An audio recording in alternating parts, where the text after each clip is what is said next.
नमस्कार, मी श्रोती राहुल. महाराष्ट्राचे महानिर्णय या विशेष कार्यक्रमात तुमचं मनपूर्वक स्वागत करते. सुरुवातीलाच पाहूया एक मोठी बातमी. राज्यात अनेक ठिकाणी झालेल्या अतिवृष्टीमुळे पिकांचं मोठं नुकसान झालंय. जमीन खरडून गेली. या संकट काळात राज्य शासन शेतकऱ्यांच्या पाठीशी खंबीरपणे उभं आहे. सर्व निकष बाजूला ठेवून सर्व नुकसानग्रस्त शेतकऱ्यांना सरसकट मदत केली जाईल.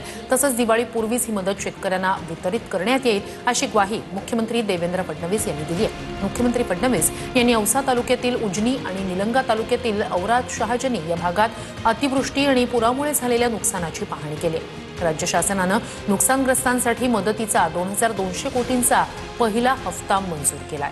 कुठलेही अधिकचे निकष न लावता आणि कुठे आवश्यकता असेल तर निकष शिथिल करून नागरिक केंद्रित मदत करायची आहे. ऑलरेडी आम्ही पैसे रिलीज करणं सुरू केलेलं आहे. दिवाळीच्या पूर्वीच आम्ही सगळ्यांना या ठिकाणी मदत करणार आहोत.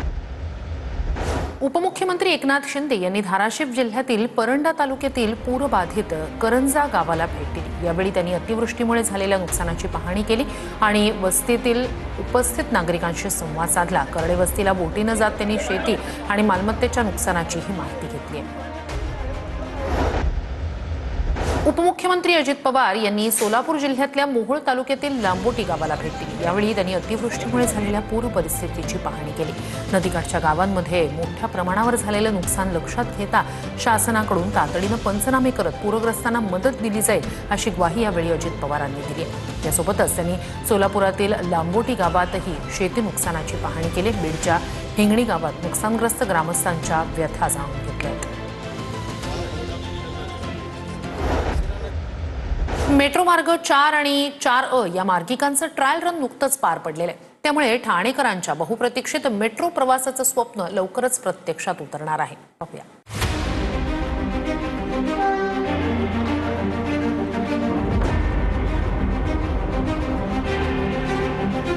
ठाण्यातील पहिल्या मेट्रोचं मुख्यमंत्री देवेंद्र फडणवीस आणि उपमुख्यमंत्री एकनाथ शिंदे यांच्या उपस्थितीत ट्रायल रन झालं. ट्रायल रनचा पहिला टप्पा घोडबंदर मार्गावरील गायमुख जंक्शन ते विजय गार्डन दरम्यान होता.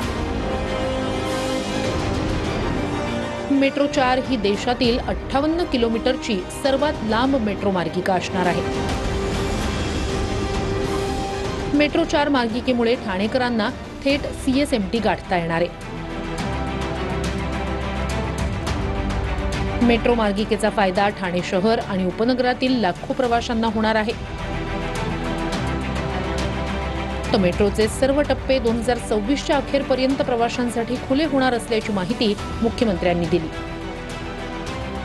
हा देशातला सगळ्यात लांब मार्ग होईल. 58 किलोमीटरचा हा मार्ग होईल की ज्याच्यामध्ये जवळपास 21 लाख लोक रोज हे प्रवास करू शकतील. टप्प्याटप्प्यानं पुढच्या वर्षाच्या शेवटापर्यंत याचे सगळे टप्पे हे प्रवाशांकरता खुले झाले पाहिजेत, अशा प्रकारचा आमचा प्रयत्न आहे.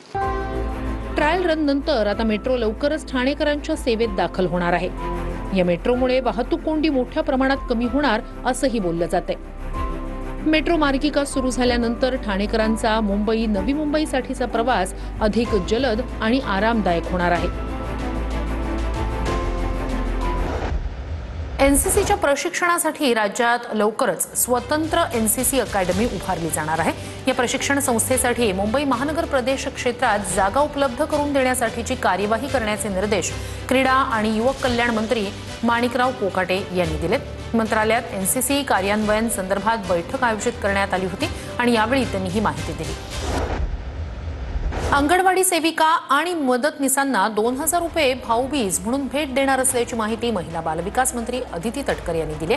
एकात्मिक बालविकास सेवा योजनेअंतर्गत कार्यरत अंगणवाडी सेविका आणि मदतनीस यांना ही भाऊबीज भेट दिली जाणार आहे. यासाठी एकूण 40 कोटी 61 लाखाचा निधी उपलब्ध करून दिल्याची माहिती मंत्री अदिती तटकरे यांनी दिली.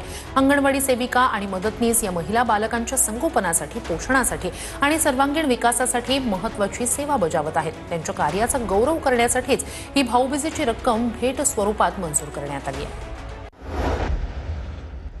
महाराष्ट्राचे महानिर्णय या विशेष कार्यक्रमात आता वेळ झाली इथेच थांबण्याची. नमस्कार.